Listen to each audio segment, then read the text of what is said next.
Welcome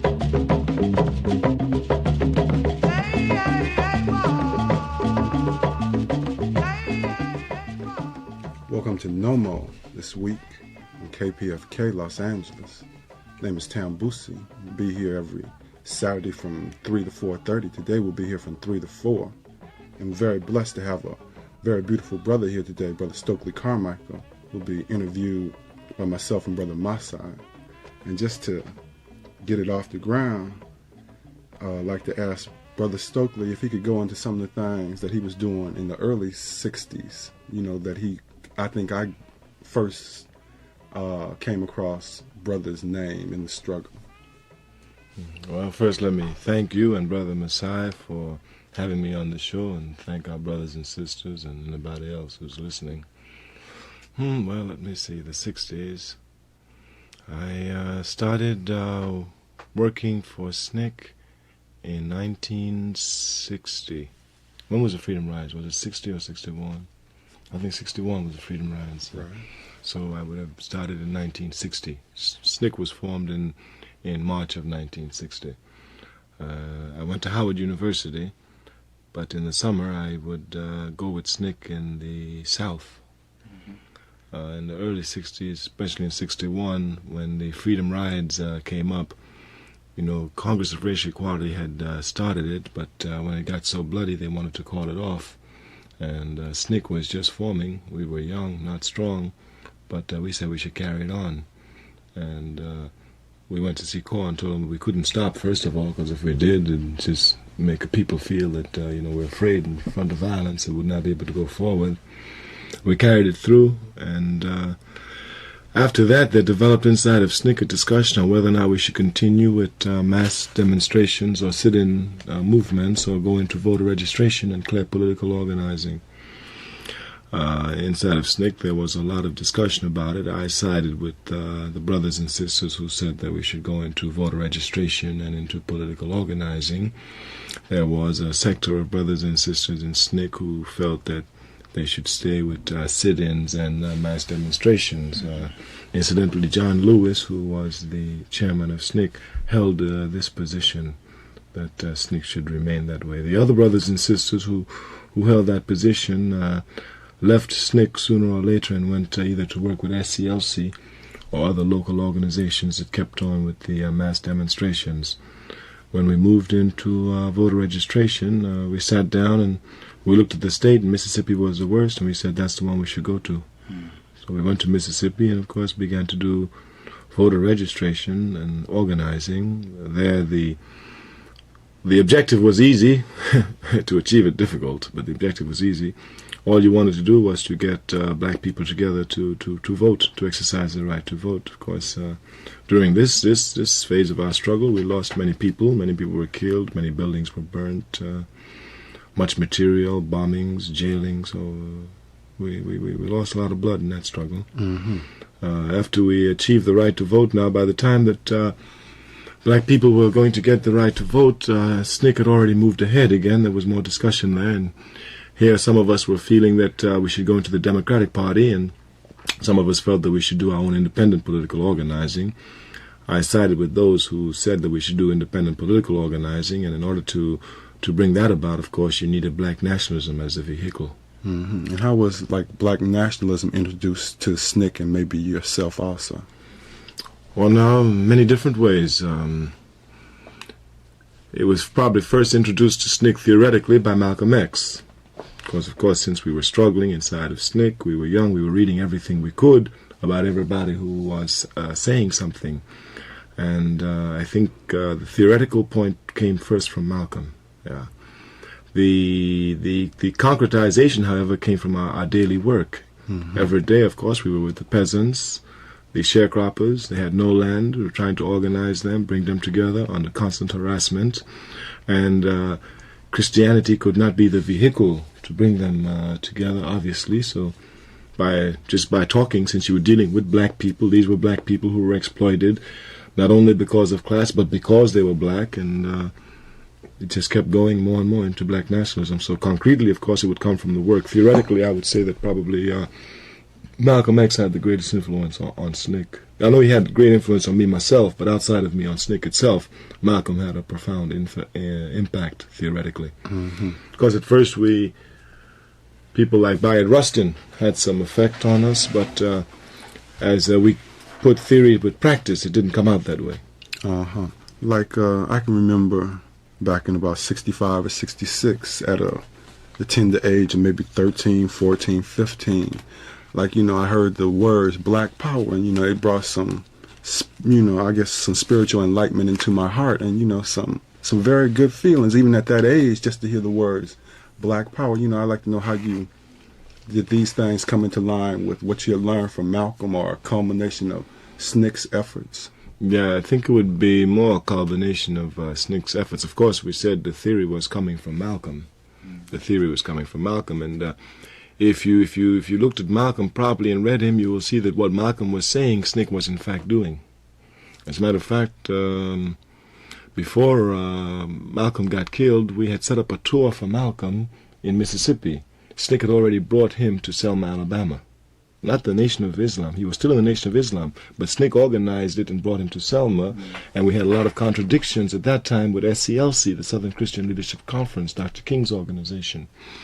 But we brought Malcolm to Selma, and we wanted to see his impact on the South, and it was fantastic. It was like wildfire. So we set up a tour for him in March to go to Mississippi, and we had projects he was going to go all through. We also, anytime we had young students, we were also sending them to Malcolm. For example, in some of his books, you will see he has discussions. Yes, from Mississippi. These are people, because many of us now, those of us who were really seeing the reality, said that we needed to get these ideas rapidly spread. So unfortunately, Malcolm was one, but wherever we got a chance, we were sending him there. I think that this theoretical basis now, once you come again to begin to organize the black people, and the question Malcolm is now talking, that it's not a question of white nationalism or black, of not integration or separation, but white nationalism versus black nationalism. And then once Malcolm has made this axiom, and it's correct, and you understand it, and then those of us, since we've moved out already of mass demonstrations and sit-in movement and was moving to clear political organizing, it's only clear if you're organizing, it must be for power, and it's power for black people. But this now came from the masses of black people, must be properly understood. And it came from the most oppressed sector of black people. Lowndes County. Well, no, Delta of Mississippi. Delta of Mississippi, sharecroppers. In 1966, in America, sharecroppers. In 1966. Yeah, it was at this point when we first felt or heard the image of the Black Panther Party. Is that correct? Yes. Well, see, all right, I see what you're saying. I'm sorry. At Lowndes County, you're right. Even history, I'm sorry. You're correct, my brother. No, what happened was that by 1965, we moved to Lowndes County. We organized a political party. We'd even gone deeper. See, actually, history, I'm sorry. Maybe I should, if we take a few minutes, we'll do it correctly. All right, we'll get it correctly. I'm speeding. We're moving with SNCC now, all right? And we're getting the ideas of black nationalism from Brother Malcolm, and we're applying it in our daily work, our daily organizing with the peasants of Mississippi. Now, we organized what's called the Mississippi Freedom Democratic Party. All right. Now, here's the position. Some people in SNCC, and what we did in order to build the Mississippi Freedom Democratic Party, we brought the NAACP, the Congress of Racial Equality, SCLC, and we formed COFO, the Council of Federated Organizations for the state of Mississippi.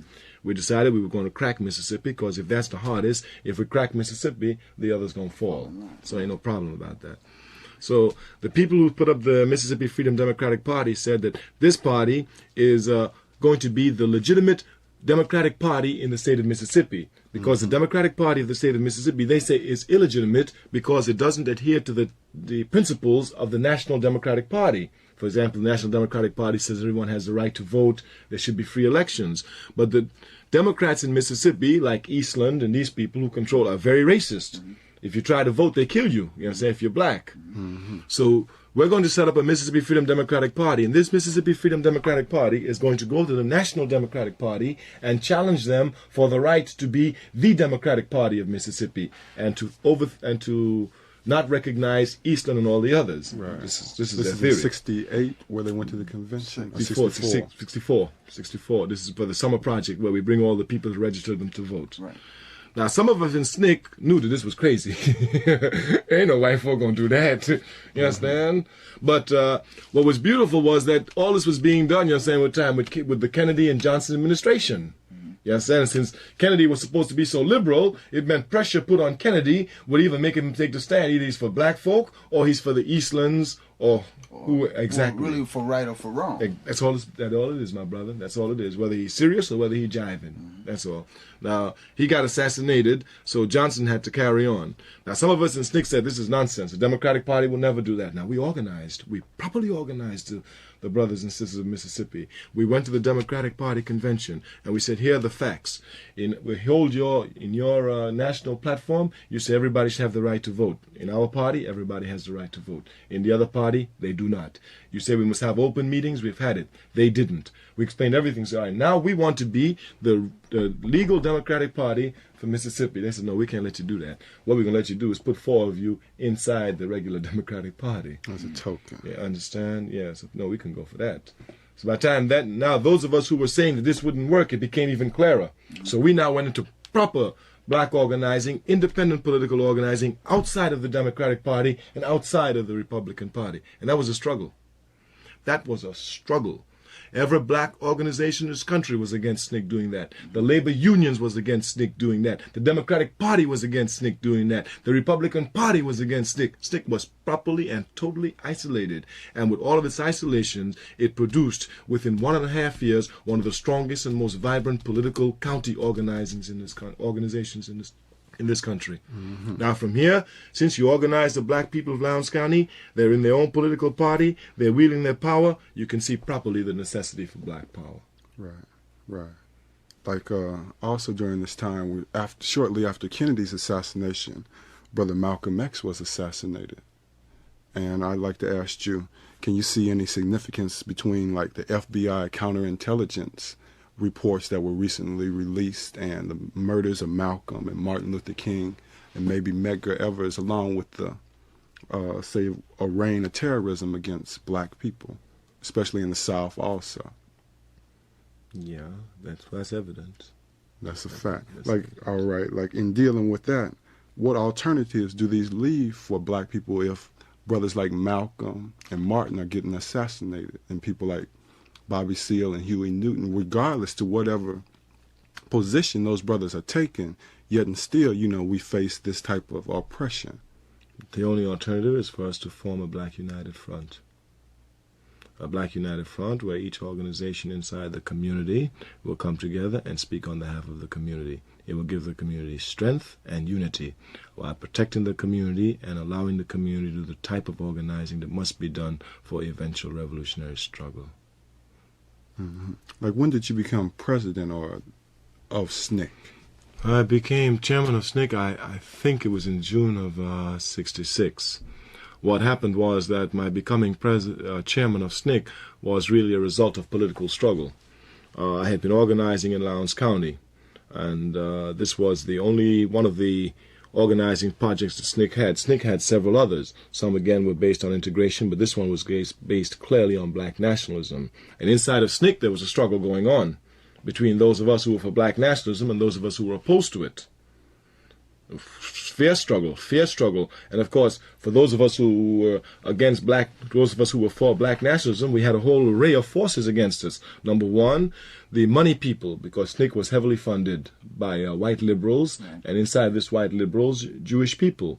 Many of these Jewish people were Zionist, unbeknown to SNCC. Right. So once black nationalism began to move, these Zionists, recognizing its ultimate threat to them, moved against that sector. So we had the Zionists. All of the money of SNCC was allied against us. Inside of SNCC, we had, because of the 1964 project, what they did, SNCC was a black organization, they put, a lot of white students who had stayed on right into SNCC, so that they would dilute the strength also of black nationalism. So we had this force working against us. Along with the black nationalism, of course, came the right to self-defense and the right to achieve independence by any means necessary. So we had those who were nonviolent and Christian against us. I want you to see all the forces that the black nationalists were up against. And the struggle inside of SNCC was a vicious struggle. And I was only put up because I represented more a position than a person. those of us who represent this black nationalist position, we made it quite clear that what we're voting here is not for Carmichael, but we're voting for a position and a direction that we want SNCC to take. And so in 1966, I think, and it was a struggle, but we just about made it, black nationalism took complete and total control of SNCC. Mm-hmm. But it fought against several forces now. You had Zionism against it. You had the American press against it. You had the liberals against it. You had the preachers. You had just about everybody against it. And what was the reaction of the moneyed sources? Well, they just cut it once we gained power, but we knew that. We weren't worried about that. Mm-hmm. We knew that. Matter of fact, I think organizations do best when they don't have money. It's a fact, I'm serious. And of course, with money, we can do a lot. But I hear people, for example, say all the time, well, brother, I want to do this. We want to do this, but we need money. When I was working for SNCC, I made $9.89 a week. And half the times I didn't get paid, because half the time, even if you get paid, your money went back to projects. Mm-hmm. But as an organizer, since you were with the people, it was the job of the people to feed you. Mm-hmm. And by getting $9.89, it ensured that you organized, because you can't live on $9.89. I can dig it. Yeah. Like, what turned your attention towards the North as a point of organizing or turning some attention towards? Well, I started, first of all, I was born in New York. And I started with a lot of those white socialist parties when I was in high school, and the YSA, the Young Socialist Alliance, which is a youth group of the Socialist Workers' Party.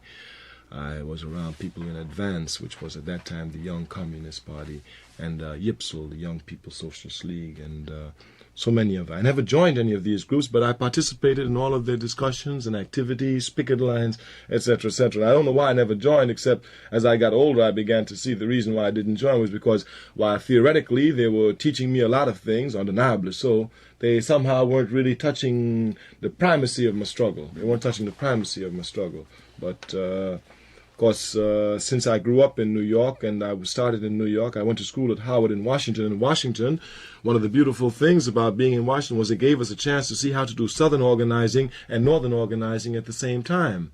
Because when I went to school in Howard University in Washington, D.C., in Maryland, they still had segregated signs, black only and white only. Mm-hmm. And if you just cross the street in Washington and go over to Maryland, you have black here, black in the back door, white in the front door. And you had all of that in Maryland and Virginia. And then you had Washington, D.C., which was also a northern city with problems of unemployment, problems of housing, which we were dealing with. So in Washington, I had a beautiful chance to deal with outright overt segregation and discrimination and also northern problems. So even when I went to the South fully to do proper organizing, in back of my mind always were the problems of the North. So once I left Lowndes County, I got a chance. I went to Washington, D.C. again and did some more concretizing work and organizing in urban areas. Mm-hmm. Like, did you turn your attention towards New York or Chicago? Or like, I can remember hearing you on speaking tours going around to these cities. Like, what were some of the things you were pointing out to brothers and sisters in the North at this time? Well, at that time, we were just trying to give strong black consciousness. That was all. We were not strong enough to do any organizing, and if you can't do any organizing, you're not strong enough, you have to leave it alone. But we were strong enough to give black consciousness. We wanted to give us strong. We saw SNCC at that time as mainly as a propagandizing arm in the North, to propagandize black consciousness and to begin to move for setting the basis of black nationalism. Mm-hmm. Like, also at this time, I can remember looking at some of the black arts movements, like something that Baraka had did. Brother was known as Leroy Jones. And like, I'd like to know, what do you think of some of the significance of the whole black arts movement, looking at it maybe 9 or 8 years later? Placer, in a struggle, art is a weapon. It's a weapon, as is history and culture. And certainly our black artists have done a fantastic job. I mean, just in terms of giving us a new direction in which to look. I remember, for example, it was as late as 65. You can go into any black house and find and not even see a black painting. Mm-hmm. Some of them not even see a black painting. Mm-hmm. And our black artists came to the forefront quickly, properly. And they were doing things, some of them may have been romantic, but at least they were trying to push in a general direction of black consciousness, black nationalism, and identifying with the culture. This is a fantastic job because propaganda, is a weapon in a struggle.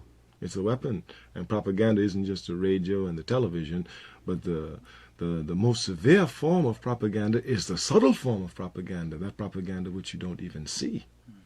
See, for example, we look at television, you start with, oh, that's propaganda, you understand?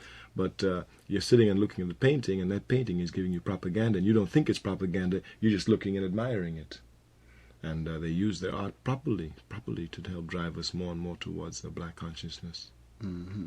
Like I've seen Brother Maulana Ram Karinga and the philosophy of like Nguzo Saba has become very widespread. Like even in the country of Guyana, they have adopted, a facsimile of the Nguzo Saba. Like, has this been something that brothers and sisters have been reaching towards, or something in this significance, like a Ten Commandments, except they call it Nguzo Saba, and it's something around black people? Has this something that was needed or still needed, and what's the role of that? Well, it's an aspect on a search for ideology, on a search for an ideology which speaks to our particular situation, which speaks to our particular historical situation, which speaks to our particular cultural situation. And all of these are searches for that ideology. Mm-hmm. There are attempts at it, but what we notice here is that they must be consistent. They must be consistent. If there's a lot of inconsistency in this search, then that borders on blatant opportunism. Mm-hmm. So we must see a consistency in the brothers who are moving more and more in consistency towards analyzing our history and looking for an ideology that comes out of our history, just reflecting certain aspects of growing pains to reach and achieve that ideology. Mm-hmm. Like in reading some of Black Power, like, I think you referred to Brother Malcolm X, but you hadn't referred to Brother Kwame Nkrumah. Brother, I know that was to have a very spiritual, enlightening part of your life. How did you come into contact with Brother Kwame Nkrumah? Well, now, in Black Power, we do have Nkrumah in there. I think it's in chapter 2. But the situation hadn't really evolved, even in my own mind, my thinking, to see clearly the applications there. Now, of course, I knew of the name Kwame Nkrumah like anybody else, and especially, one of the good things about Harlem is that they have a street corner preachers. It's a phenomenon I've not seen anywhere else in the United States. But in Harlem, there are always street corner preachers, and they're black nationalists to the core. Mm-hmm. Some of them become mystical about their nationalism. That's how deep they go into it. But names like Nkrumah, names like Marcus Garvey come off their lips all the time, and history of struggle. So I knew the name Nkrumah. Of course, I knew it even on television, newspaper. I knew it from just being around them. But I think I started reading him properly when I got to Howard University. There I also met some brothers and sisters from the continent, and we began to move, and I began to listen more and more and look more and more to Nkrumah. When he was overthrown, then I really began to look seriously at Nkrumah. Now, in 1964, President Sekou Ture of Guinea invited SNCC to come to Guinea. It's 1964. Mm-hmm. Pan-Africanism has been moving a long time quietly. And Sekou Ture invited you? No, he invited SNCC. He invited SNCC. Yeah, he invited SNCC, and we were to send a delegation. I was to go on the delegation, but I had some work to do in Mississippi, and I didn't think I was really ready to leave Mississippi at that point and just go on that trip to Africa. I wanted to wait until when I went to Africa, it would be a worthwhile trip for me. At that time, it would not have been such a worthwhile trip other than to say, oh, I've been to Africa. So I took my name off the list. And some other people went. Of course, when they came back, they gave us a full report of everything, explained precisely what the principles were, how Sekou Ture was organizing Guinea.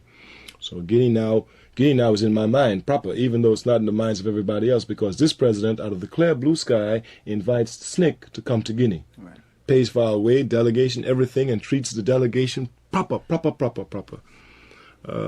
Nkrumah is overthrown in 1966, it's 1964. When he's overthrown, Sekou Ture invites him to be, and Sekou Ture and the people of Guinea invite him to be the co-president of Guinea. Right. I said, wow, that's deep.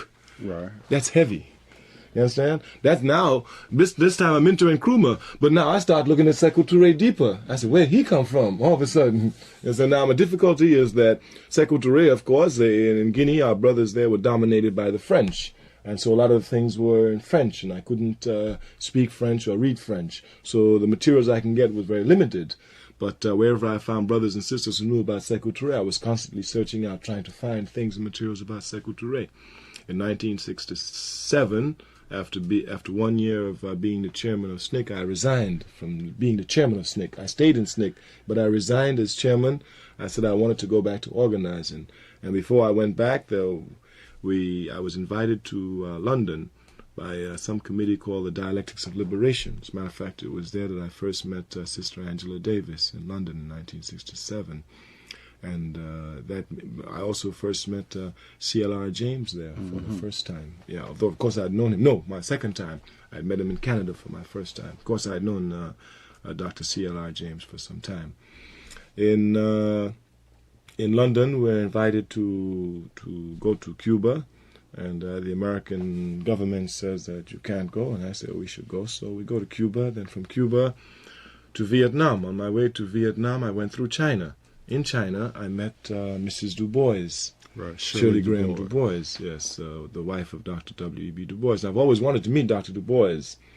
I never had a chance to, unfortunately. But, of course, I knew Dr. Du Bois. At Howard, I knew him proper. We were reading him constantly. And on the staff, there were many professors who knew Dr. Du Bois intimately, and we used to have many sessions.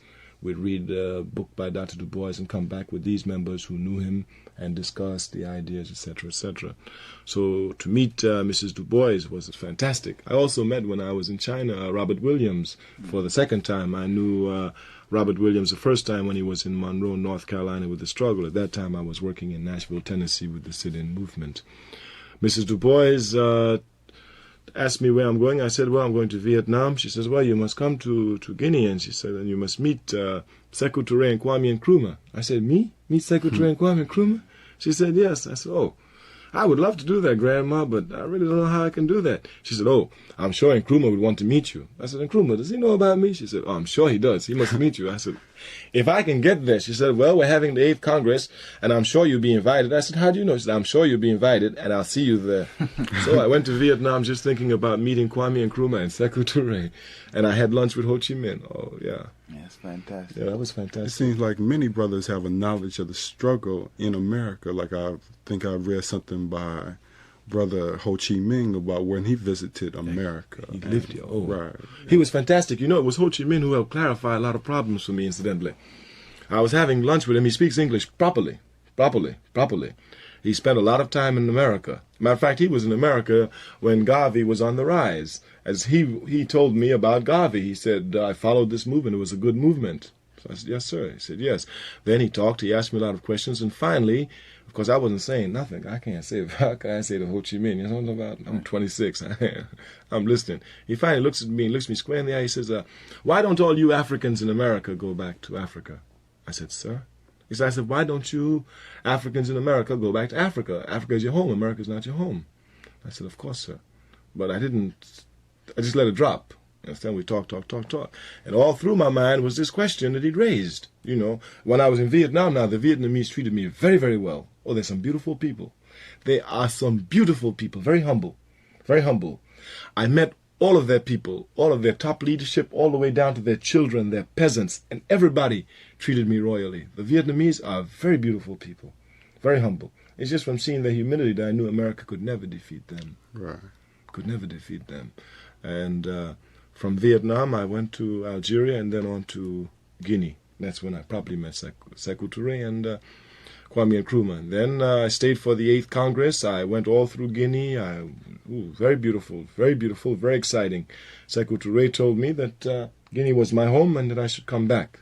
So I thanked him, and when I went to see President Nkrumah, he said, what are you going to do? I said, well, I don't know. I have to go back to the United States and finish some work, but I think I'd like to look at Africa for some time. He says, well, why don't you come back and be my secretary? So I don't know if he thought he was kidding, but I said, I'll come. All right. I think we're being cued to take a proper break. I want to get back to you after the music and ask you some questions about Nkrumah's death, brother. All right.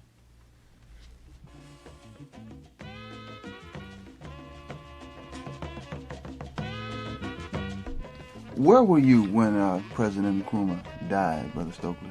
I was in Guinea. You were in Guinea. Were you aware of his illness, or did it come as a surprise to you when he passed? No, I knew he was ill. Is that right? Mm-hmm. Yeah, it came as a total surprise to me. I was thinking or, something was sinister or subversive about his death. No, he was ill. He was ill. Brother Stokely, also, what would you think would be the correct posture for African people in the United States today, African people with their roots in the United States, and who through survival are rooting even deeper, in view of what's going to happen in view of the African struggle? What would be our correct posture daily? I'm not sure that our roots are in America. Our roots are in Africa. Well, I understand that, brother. I didn't mean like that. But again, right. We live here. I understand it, but what the best thing we can do is to first take a scientific approach to our problems. If we can get our people now to strip themselves of mystification and to strip ourselves of sentimentality and move and take a scientific approach, that would make a qualitative leap in our revolutionary struggle. Now, you must understand revolution. Many people think that revolution is just a gun, but before the people can pick up the gun, they must have a clear ideology. And you have to struggle with this ideology. You have to struggle against incorrect things as you struggle constantly to unify the people. And one of the struggles that we're having now in the black community is a struggle of science versus mystification. And this is a struggle in which the black community is properly involved in. And this struggle we must aid always on the scientific side. If our people begin to take a scientific approach to our problems, then we will come up to scientific solutions. A scientific solution being a solution that is real, a solution that is seeable, and one that the people can know. If we don't, we have spiritual solutions, like if you work hard and live good, then when you die, you'll go to heaven. Well, that's a spiritual solution. It's not scientific, it's mystical. Or if we're good and if we behave ourselves, some force will come and blow the evil man away and give us a new building. That's mystical. It's not scientific. Our party, the All African People's Revolutionary Party, takes a scientific approach to the problems. And since we take a scientific approach, we have a scientific solution. We say that the only solution for the black man is Pan-Africanism, the total liberation and unification of Africa under scientific socialism. And we say and this is a real solution. Everybody can see it. Everybody knows Africa exists. Everybody knows that she can be liberated and unified and work on the scientific socialism. And we say that when this objective is achieved, that the black man will have his proper solution. Then what brothers and sisters should be doing more than anything else today, even when they say, well, survival. Well, man doesn't just live for survival. He's got to live for something more. If you're just living to survive, then you might as well die because you're going to die anyway. You have to live for something beyond survival. And what we must be doing now is at least taking this scientific approach. If we can begin to take a scientific approach to our problems, like I say, we'll take a qualitative leap in our lives. Like, I can remember very recently when socialism or scientific socialism, the next word that would come up in maybe a conversation would be Marxist-Leninism. I'd like to know, what does scientific socialism and Marx and Lenin have to do with each other? Well, now, scientific socialism is a universal truth. And that is to say that since it's a universal truth, it cannot be discovered. It can only be observed. For example, the laws of gravity are universal truths. That is to say that a body in motion tends to stay in motion unless stopped by an outside force. This is a scientific principle, it's truth. Now, Newton observed this principle and recorded it. Isaac Newton did. We call the laws of gravity Newton's laws. Obviously, this is not Newton's law. Newton didn't invent the law. We call it Newton's law because, as far as we know in this point in time, Newton was the first one to observe this principle and record it. Exactly. Now, the same thing is true of scientific socialism in relationship to Marxism-Leninism. Marx and Lenin were some astute observers, some clear political thinkers. They observed capital and labor. They observed its conflict in a capitalist society, and they produced certain theories and hypotheses about scientific socialism. They didn't invent it. Like Newton, they observed it and they recorded it. We thank Marx and Lenin for properly observing and for correctly interpreting and for giving us a scientific method. Like there's been, like recently, I think Brother Maulana Ron Karinga and Imamu Amiri Baraka have come out with some new positions. And I can remember reading The Black Scholar very recently where Baraka commented on some of the things he did at the 6th Pan-African Congress. And this has brought like into the play like a discussion between different groups of brothers and sisters. One group being represented maybe by Brother Don L. Lee and Kisasi G2 Usi and the Nation of Islam, and also Sister Frances Walton, who are saying, I take that back, versus Don L. Lee, Kisasi G2 Usi and the Nation of Islam, and Frances Walton, who is saying that the struggle that we have here today is one against white supremacy rather than a class struggle. How would you comment on that? Well, I would say that both positions are insufficient. Certainly we suffer from class exploitation, and certainly we suffer from racial oppression. Thus, we have to look at both of these. This confusion, which is continuing in the black community, are caused, number one, by people who are not serious political activists. Now, I'm an Nkrumahist. And Nkrumah says a thought without action is empty. So if I find someone with a lot of theories, but they're not implementing their theories, I don't waste time arguing with them. And he also says action without thought is blind. So if you see someone acting without knowing where they're going, you don't have to pay attention to them either. Now, if we examine both the problem, number one, we know that the class struggle is the fundamental struggle in all societies. But racial oppression plays a key factor also. It's national oppression. That's what it is. So if we're struggling, then we must get a weapon that is going to free us both of class exploitation and of racial oppression. So that when we look at it, we must look for a national solution and, of course, an economic solution against class exploitation. Of course, the national solution will be our proper nationalism, and the fight against class oppression, exploitation of man by man, would be scientific socialism. Now, what must be done is that both of these must be brought together. What has been happening in this arena, one side has been saying it's only race, and the other side has been saying it's only class. One is both race and class. And those that say it's only race take a racial solution. And those that say it's only class take a classical orthodox economic position. And never can they meet. But what must be done is that both of them must come together. For example, in our party, we don't have this problem. Our party recognizes that there's no antagonisms between nationalism and socialism. Mm-hmm. That one can be a good nationalist and a good socialist. Mao Zedong is a good nationalist and a good socialist. Kim Il-sung is a good nationalist and a good socialist. Sekou Ture is a good nationalist and a good socialist. Thus, it's possible for everybody to be a good nationalist and a good socialist. This confusion, of course, is aided by the oppressive forces in America, which seek to bring confusion to our struggle. And thus they make believe, for example, that if you're a nationalist, that you're automatically going towards chauvinism.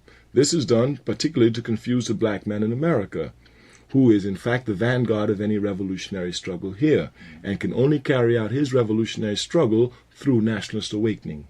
What they seek to do is to confuse the black man from this nationalist awakening, knowing it's the only vehicle which can really spark the revolutionary struggle in this country. But we must see that nationalism and socialism must go hand in hand. Mm-hmm.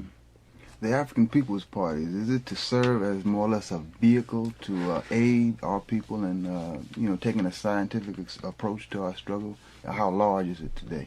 Where is it at? Well, the All-African People's Revolutionary Party is not a very large party. We're not large, we're small. Now, we're going to be a mass party. We're going to be a mass party, but we're not a mass party at this time. We're an international party.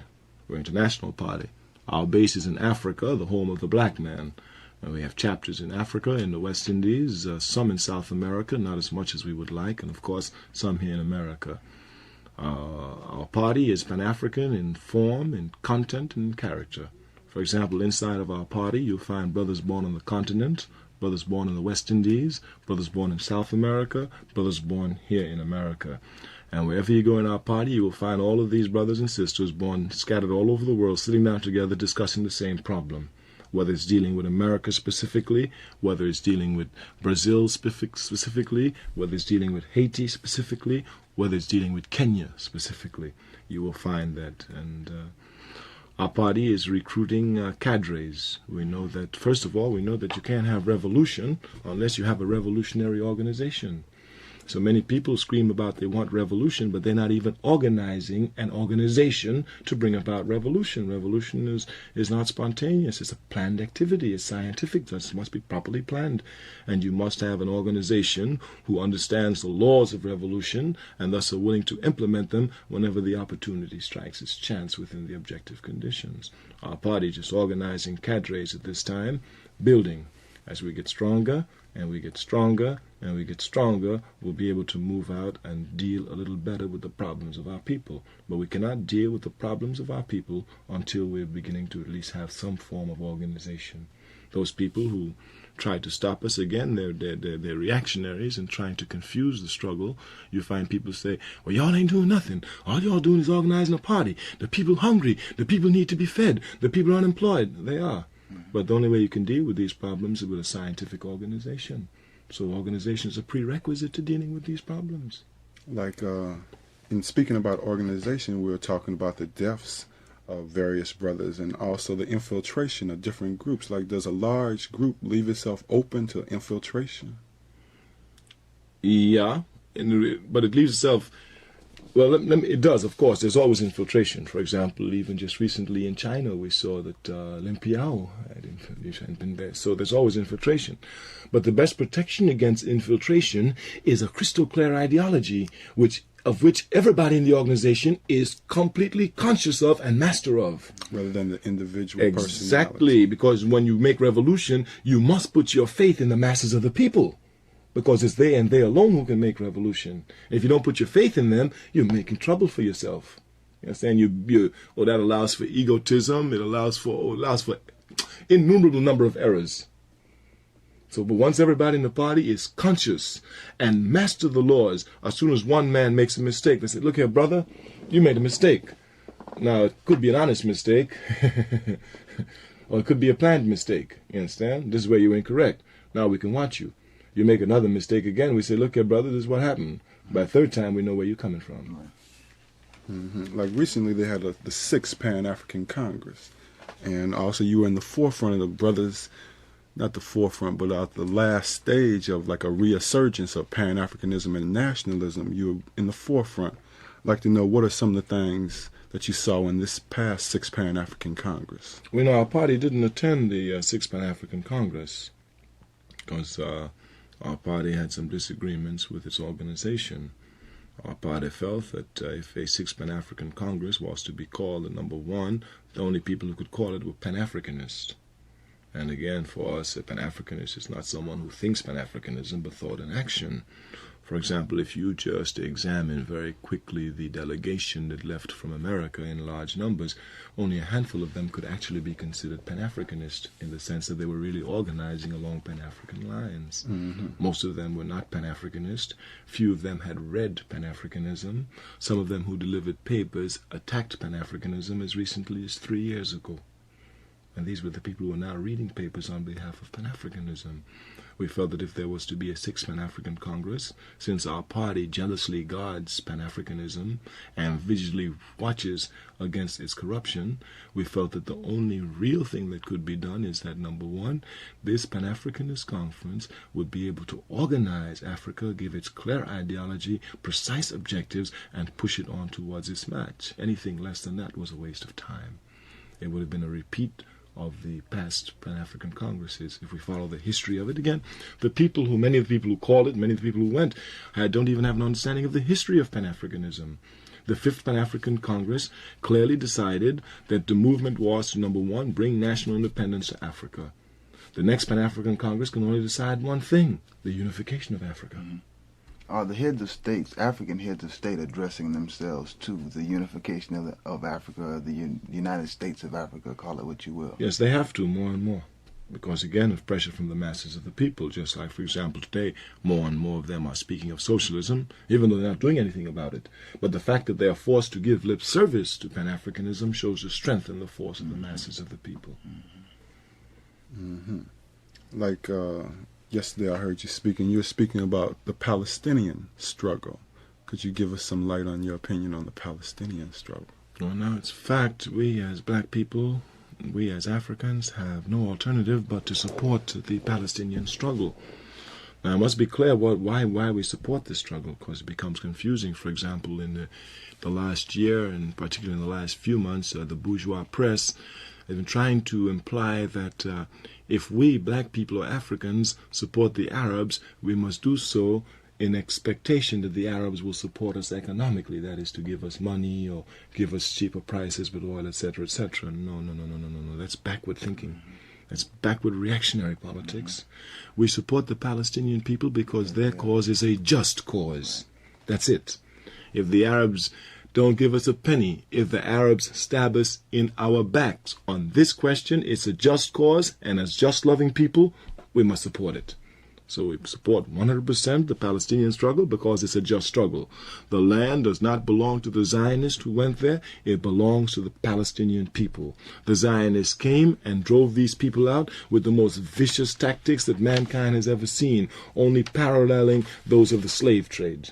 Yes, so the land is theirs. Secondly, this vicious, illegal, immoral, and unjust state of Israel is occupying our territory, Egypt. Egypt is in Africa. Proper. It is our home.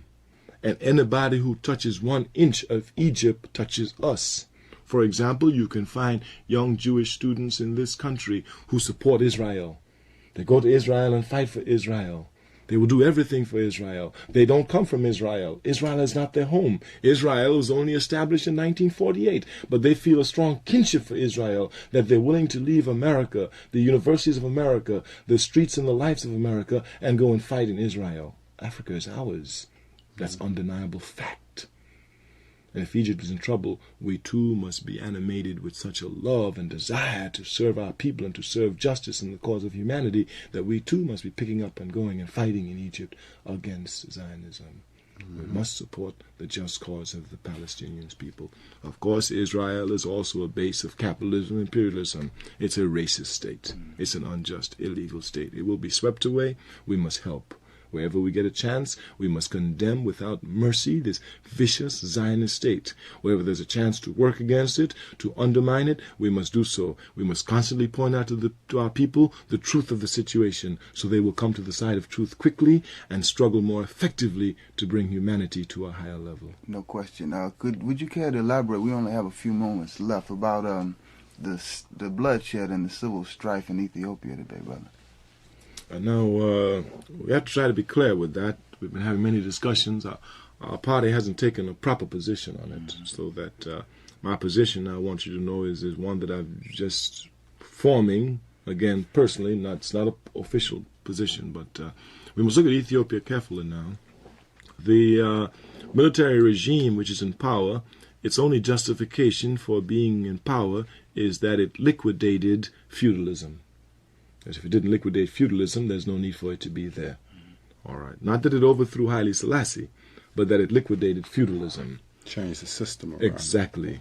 In the forefront of the struggle for the peoples against feudalism have been our brothers and sisters from Eritrea. This is undeniable. They have been the vanguard of the struggle. They took the struggle to its highest level, armed struggle. And they have been dealing blows against the vicious feudalist system in Ethiopia. They took the vanguard because they were animated by not only one class exploitation, but also national oppression. To say that the military regime occupies its position today because of the uncompromising struggle of the Ethiopian students and the Eritrean peoples in the vanguard, of course with the masses there, is to say the truth. And if they liquidated feudalism, and if the military regime owes certainly its own position to their uncompromising struggle in the vanguard position, then they should be granted their independence. Now let it be fully understood. The weight for the granting of independence rests on the Ethiopian government. If they're truly a socialist government, then they must grant independence. Now this is a difficult problem for us as Pan-Africanists, because as Pan-Africanists we want to see Africa properly unified. But we must understand tactics and principles.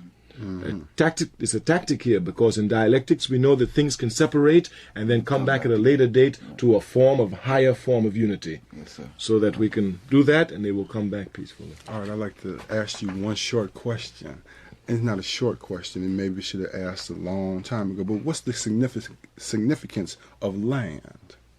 Oh, well, Brother Malcolm, again, Brother Malcolm said he was fantastic, and I encourage all our brothers and sisters who are listening to me, if I can give you anything, let me give you this. Please promise me that you will pick up the book Malcolm X Speaks, and that you will study it, not just read it, but study it. Because Malcolm X played a key role in our struggle. He took our struggle off of a bourgeois democratic rights struggle and put it squarely on the road to revolution. Brother Malcolm said, we're not struggling for rights, we're struggling for land. He says land is the basis of independence. If you don't have land, you can't be independent. If you are living on land, you're dependent upon the man who owns the land. Certainly, black people, we know this for a fact all over. Thus, land must be the basis of revolution. And if land is the basis of revolution, the only just land of the black man is, of course, Africa. Thus, the only land for which he can fight is Africa. He will fight wherever he is, in America, in the West Indies, in Brazil, in Haiti, in Africa, against capitalism, against racism, against imperialism, but he'll be fighting for Africa. And land is changing hands, right? Amen, brother. Fast. All right. We've been here with Brother Stokely Carmichael, beautiful brother, speaks the truth, and we just like to thank brother again for being here. And do you have you spoke of the All African People's Revolutionary Party. Do you have any Southern California address? You're correct. I don't have one.